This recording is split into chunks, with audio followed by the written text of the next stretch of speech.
Bob Hope, the legendary comedian known for his quick wit and USO shows, died with a fortune worth nearly $9 billion in today's money. That's more than most tech billionaires. Or how about Doris Day, America's sweetheart, who secretly amassed $1.75 billion by the time she passed away in 2019? We think we know Hollywood's golden age stars as glamorous icons who lived fast and died broke. But the truth? Some of these legends were financial geniuses who built empires that would make today's moguls jealous. Today, we're diving deep into the shocking fortunes of actors who died filthy rich, and the brilliant strategies they used to get there. Trust me, by the end of this video, you'll never look at classic Hollywood the same way again. Marilyn Monroe, about $800,000, approximately $7 million today. Picture this: the world's most recognizable face, a woman who could stop traffic with a smile, closes her eyes for the last time. And the accountant's ledger barely tips past $750,000. Sounds impossible, right? Yet that was Marilyn's reality.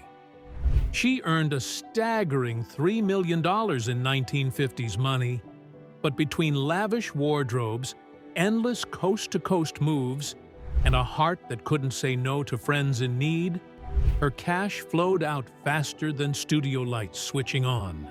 She never owned the rights to Some Like It Hot, never took a slice of the back end, and her managers skimmed plenty off the top.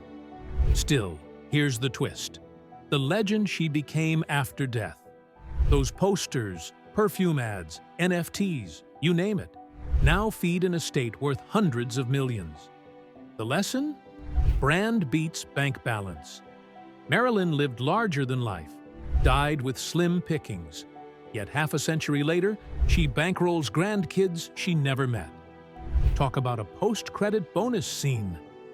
Barbara Stanwick, around $1 million, approximately $9 million today. Let's stroll into Barbara's tidy bungalow. Nothing too ornate, and peek at the ledgers.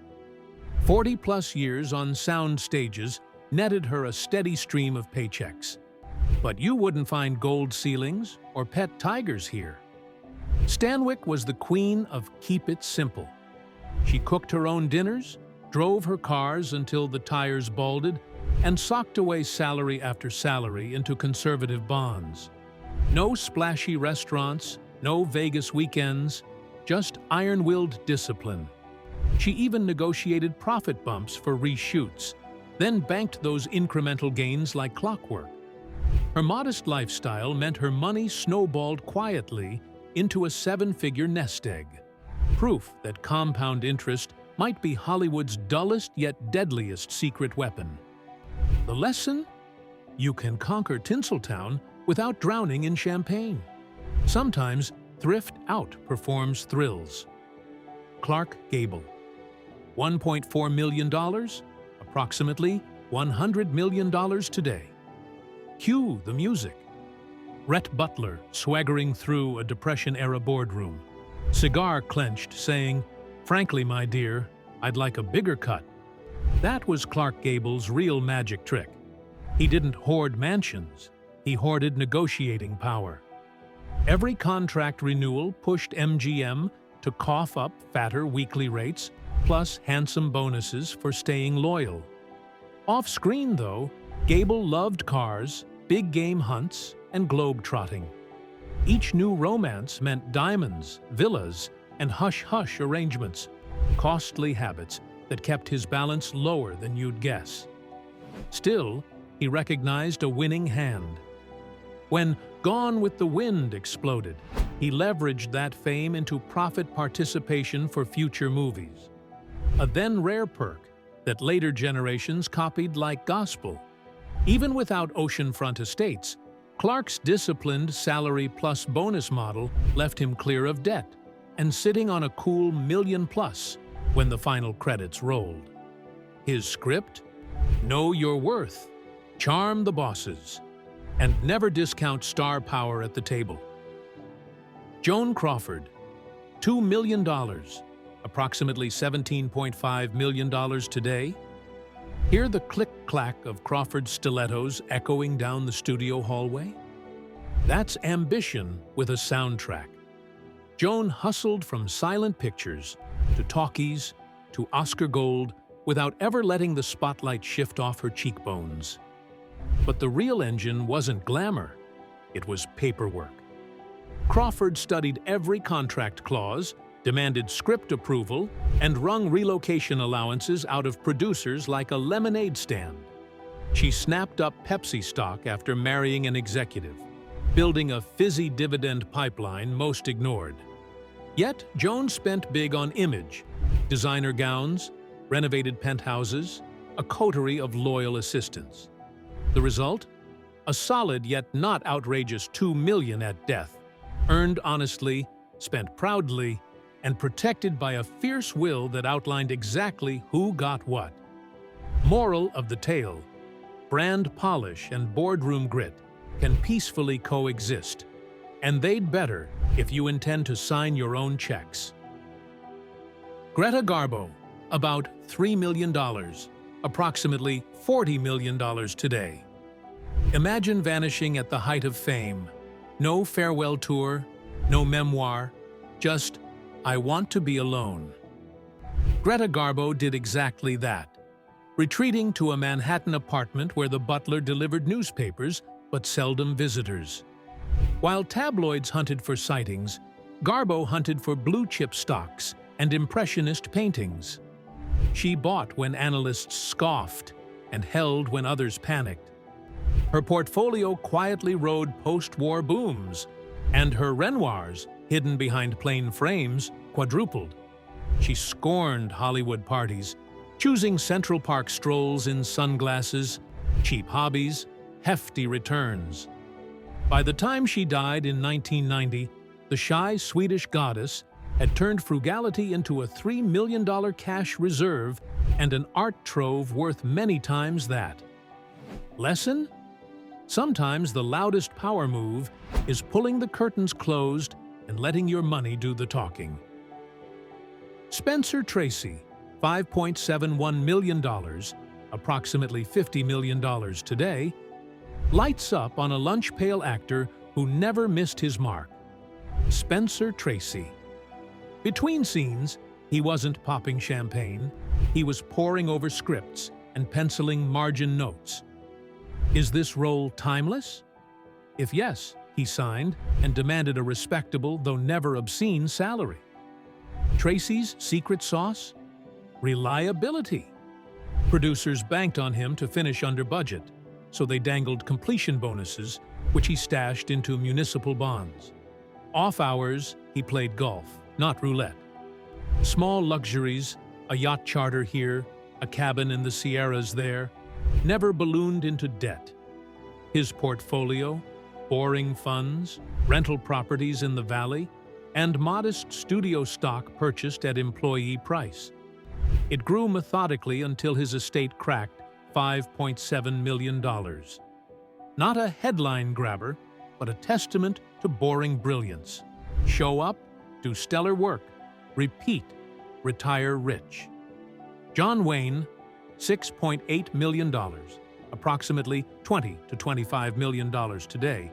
Cue the Western fanfare. Off-screen, the Duke swapped 6 shooters for spreadsheets. Wayne formed Batjack Productions to keep creative reins tight and wallet thicker. Each film he produced earned a slice of distribution revenue that typical contract actors never saw. Wayne plowed those profits into Orange County ranch land and Texas oil leases, both slow burns that erupted in value during the petroleum booms and California growth spurts of the 70s. Yet Wayne loved big toys, custom yachts, vintage cars, lavish political fundraisers. Those luxuries dented but never sank his balance sheet thanks to steady Batjack cash flow. When he passed in 1979, his estate settled at $6.8 million, with oil checks still dripping in for heirs. Lesson? Own the production, drill a little oil, and even cowboy swagger turns into generational wealth. Mary Pickford, approximately $10 million, approximately $75 million today, fade in on curls, dimples, and the business mind of a titan. Pickford wasn't content being America's sweetheart. She wanted to be her own studio boss. At just 27, she co-founded United Artists, trading the velvet handcuffs of studio contracts for total autonomy. She banked a then insane $10,000 per week and plowed it into LA acreage so cheap you could buy it by the acre, not square foot. Pickfair became a social hub, yes, but its surrounding tracts were the real treasure, multiplying in value as Beverly Hills exploded. She held negative rights ownership on her films, meaning every revival screening decades later funneled checks back to her ledger. Upon her 1979 death, her estate clocked around $10 million in cashable assets. But historians argue her library's long-tail royalties add tens of millions more. Pickford's motto? Sweethearts can still sign tough contracts. Marlene Dietrich, approximately $20 million, approximately $35 to $40 million today. Picture Dietrich under a single spotlight, tuxedo jacket draped over glittering legs, purring, falling in love again. Now picture that same icon poring over tour spreadsheets. After Hollywood cooled, she crisscrossed Europe and Asia, performing high-priced cabaret shows, pocketing fees, tax advantage through clever international accounting. She shipped trunks of stage lights and hired local orchestras to keep overhead low. Every diamond bracelet she wore came with a clause, loaned by jewelers in exchange for publicity, not purchased. She invested her steady earnings into Swiss francs, German bonds, and a tidy Manhattan apartment overlooking the East River. By her death in 1992, Dietrich's estate sat near $20 million, testament to a jet-setting schedule that never left earnings on the table or the stage. Fred Astaire, approximately $20 million, approximately $40 million today. Hear that? Tap, tap, tap? That's the sound of intellectual property piling up cash.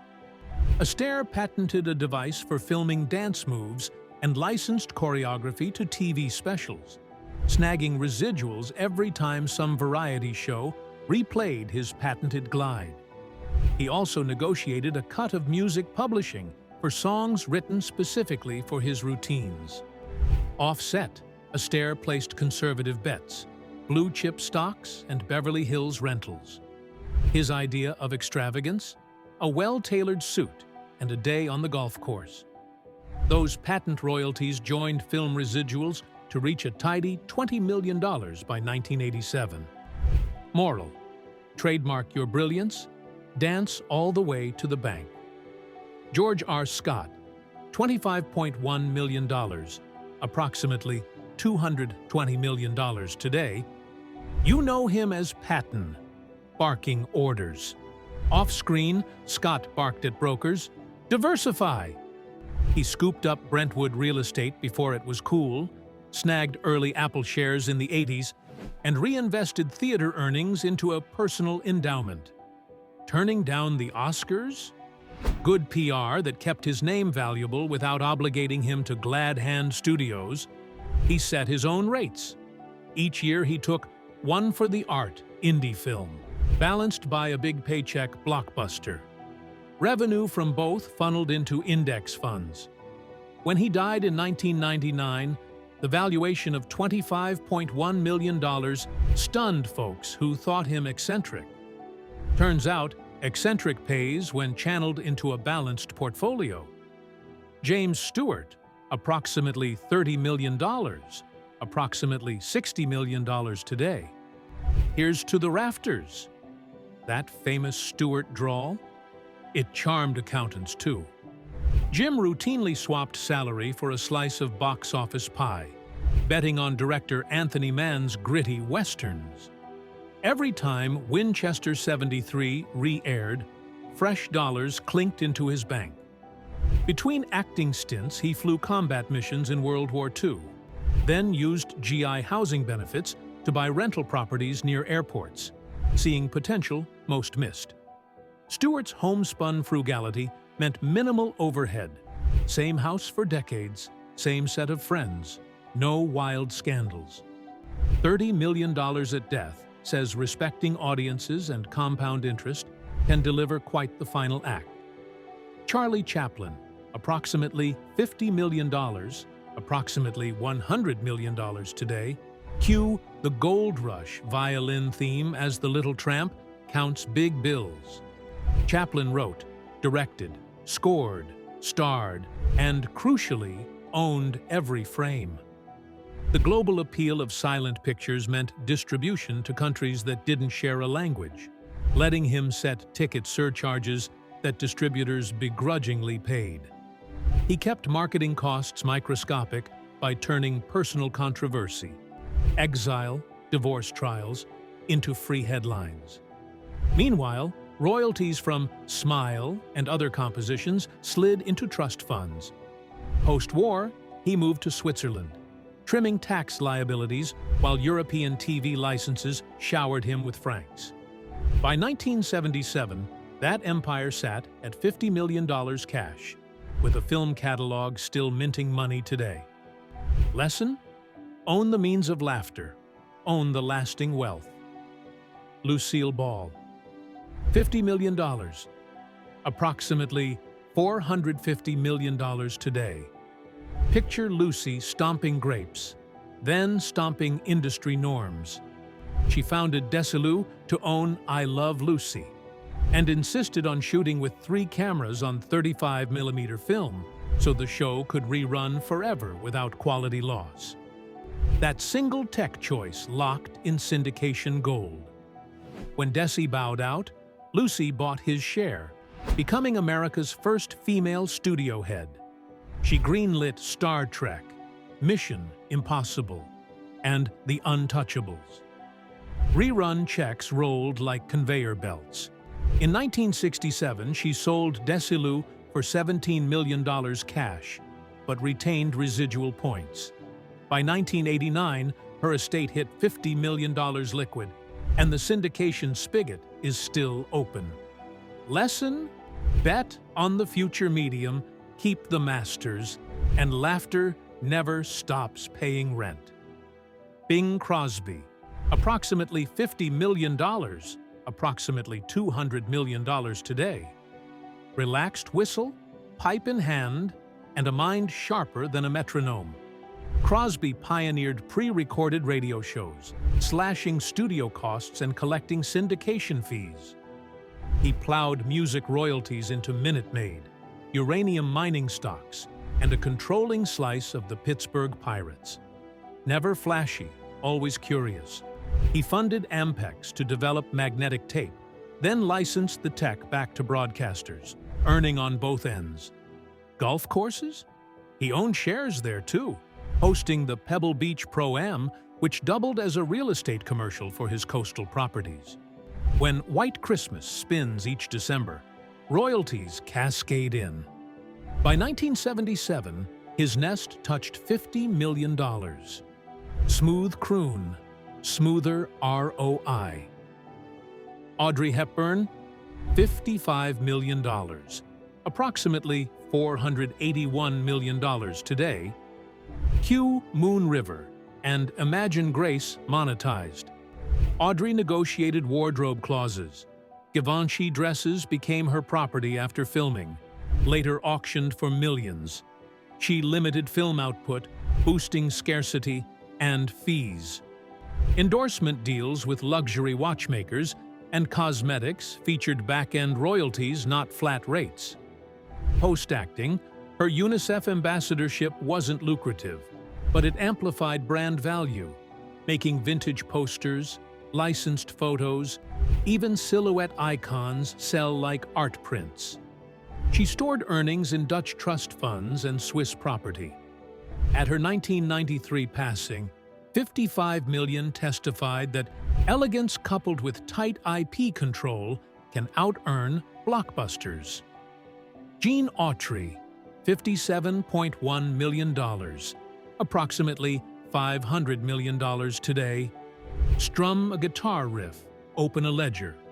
Autry copyrighted Rudolph the Red-Nosed Reindeer recordings, setting up perennial Christmas cash. He assembled a Southwest broadcasting network using radio to plug his own records. Vertical integration on horseback.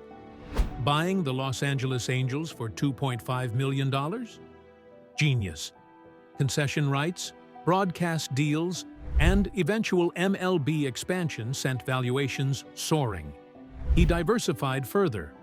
Hotels near new freeways, cattle ranches doubling as movie sets, oil fields generating passive gushers. By 1998, his estate sat at $57.1 million liquid, with asset valuations dwarfing that figure.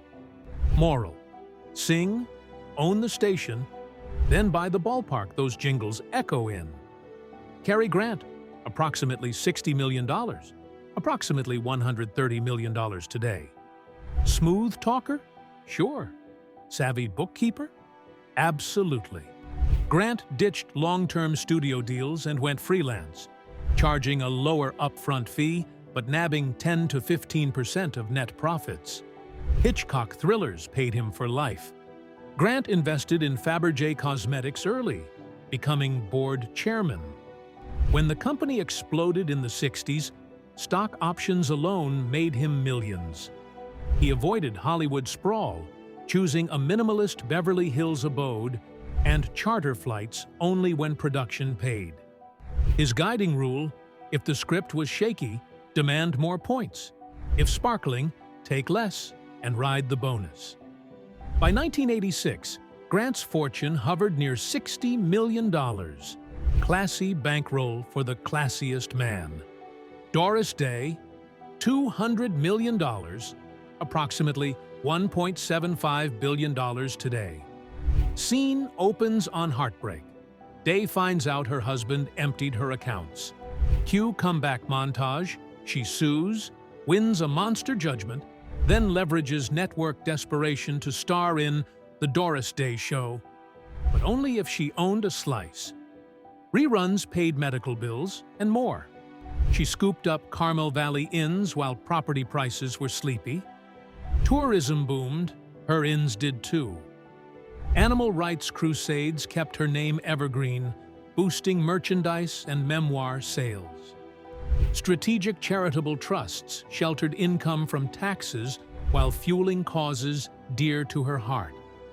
By 2019, auditors tallied $200 million, testimony that resilience plus real estate can flip tragedy into triumph. Elizabeth Taylor, approximately $600 million, cue violet eyes and diamond sparkle. Taylor negotiated a then unthinkable $1 million salary for Cleopatra, plus profits, setting a new pay ceiling. She flipped marriage gifts, think Cartier diamonds, into auction block mega-hits decades later. Sensing perfume potential, she co-created White Diamonds. Her cut? Up to 10% of a fragrance that grossed over $1 billion. That alone dwarfed most acting paychecks. She invested in AIDS research charities, gaining tax advantages and burnishing public image, both boosting brand value. Licensing her name across cosmetics, jewelry, and even NFTs posthumously kept the cash flowing. When she passed in 2011, eyes widened at the $600 million figure. Lesson: turn personal mystique into a luxury franchise and watch the royalty checks pour in. Bob Hope, $700 million to $1 billion, approximately $6.1 to $8.75 billion today. Spotlight on a golf club swinging through smoggy 1940s Los Angeles. Hope buys a dusty citrus grove for pennies, cracks a joke, and forgets about it, until freeways arrive and developers beg for the land. He leases it instead, earning annuities that climb faster than his punchlines. Repeat in Palm Springs, Burbank, and the Valley. Meanwhile, movie salaries, radio fees, and USO goodwill pack side pockets. Hope wounds up doing cameo roles partly to scout new acreage from the air. By retirement, he held thousands of prime acres, plus government bonds, hotel interests, and syndication rights to decades of specials. The final tally? Somewhere between $700 million and $1 billion in 2003 dollars, translating to tech mogul territory today. Hope's standing ovation? Proving that the plain old dirt beneath our feet can outperform Hollywood glitter when you buy early, hold long, and keep everyone laughing while you do it.